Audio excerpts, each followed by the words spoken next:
You ask Tiger to solve. This deals with linear equations with one unknown. The final result is x equals 9. Let's solve it step by step. Group all constants on the right side of the equation. Add 4 to both sides. Simplify the arithmetic.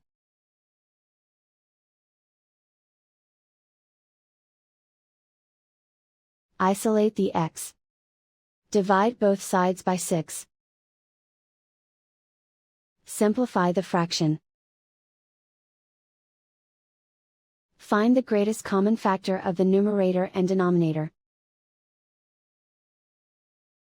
Factor out and cancel the greatest common factor. And so the final result is x equals 9.